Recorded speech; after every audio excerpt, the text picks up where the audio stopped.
வரலாமா? வா விஜயா. என் வீட்டு கதையே பெருங்கதையா இருக்கு. இதுல உன் கதையை வேற நான் கேட்கணுமாக்கும். மாஸ்டர், சில நேரங்கள்ல வேற கதைகளை கேட்கும்போது நம்ம வீட்டு கதைக்கு ஒரு சொல்யூஷன் கிடைக்கும்ல. அத நான் கேட்டேனா? ம். விஜயா, அவர் நல்லதுக்கு தானே சொல்றாரு. நான் உங்ககிட்ட பேசணும்னு வந்தேன். இப்ப நான் பேசலாமா இல்ல நீ கதை சொல்ல போறியா? நான் வேணா கிளம்பட்டுமா? சொல்லு விஜயா. என்னத்த சொல்றது?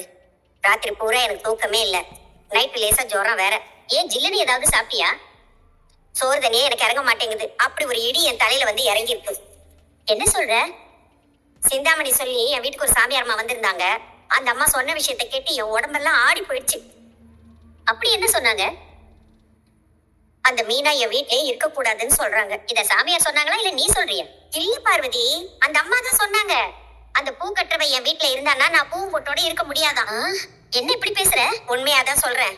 அவ என் வீட்ல இருந்தா என் தாலி பறிப்போயிடுன்னு அந்த சாமியார் அம்மா தான் சொன்னாங்க. ஐயோ, அப்படியா சொன்னாங்க? இதுக்குத்தான் இதெல்லாம் வேண்டான்னு சொன்னேன். மீனா வர உன் தாலிக்கு என்ன ஆக போகுது? முதல்ல நீ இதெல்லாம் நம்பாத. எப்படி நம்பாம இருக்க முடியும்? அவங்க ரொம்ப சக்தி வாய்ந்தவங்க. அவங்க சொல்றதுல அப்படியே நடக்குமா? அந்த மீனா என் வீட்ல இருந்தா என் புருஷ உயிருக்கு ஆபத்துன்னு சொன்னாங்க.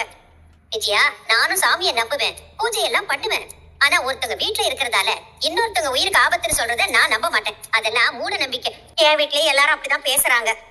ஆனா என்னால அதை அப்படி பார்க்க முடியல. அவங்க சொல்லிட்டு போனதுல இருந்து எனக்கு படபடன்னு இருக்கு. என் தாலி பாக்கியத்தை நான் காப்பாத்திக்கணும். அதுக்கு நீதான் எனக்கு ஒரு உதவி பண்ணணும். நான் என்ன உதவி பண்ணணும்? நீ என் வீட்டுக்கு வந்து அவர்கிட்ட மீனாவை அவங்க வீட்டுக்கு அனுப்ப சொல்லணும். நீ சொன்னாலாவது அவருக்கு புரியுதான்னு பாப்போம்.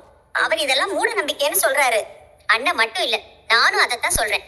இது மூட நம்பிக்கை தான். ஏய், நீ ஏன் இதுக்கு முன்னாடி எத்தனை சாமியாரெல்லாம் பாத்திருக்க? அவங்க சொன்னதெல்லாம் நீ பண்ணிருக்கல? ஆமா, பண்ணிருக்கேன். என் பையனும் பேரனும் என் கூட வந்து இருக்கணும்னு எல்லா பூஜையும் பரிகாரமும் பண்ணிருக்கேன். ஆனா அப்படி நடந்துச்சா என்ன? இப்ப சுத்தமா என் பையன் என்கிட்ட பேசுறதே இல்ல. அதுவும் ஒன்னால. சரி, இப்ப எதுக்கு அதெல்லாம் பேசிக்கிட்டு? நாம என்னதான் பூஜை புனஸ்காரம் பண்ணாலும் கடவுள் நினைக்கிறது தான் நடக்கும். இது தெரியாத முட்டாளுங்க தான் ஓடி ஓடி பூஜை பண்ணிக்கிட்டு இருப்பாங்க. அது என்னால அப்படி எல்லாம் கண்டுக்காம இருக்க முடியாது பார்வதி. அதானே, உன்ன மாதிரி சில பேர் இதையெல்லாம் நம்பிக்கிட்டு தான் இருக்காங்க. இப்பதான் நான் மூட நம்பிக்கைங்கிறது ரொம்ப தப்பு, அது நம்மள வாழ்க்கையில ஜெயிக்க விடாதுன்னு இப்பதான் படிச்சு முடிச்சேன்.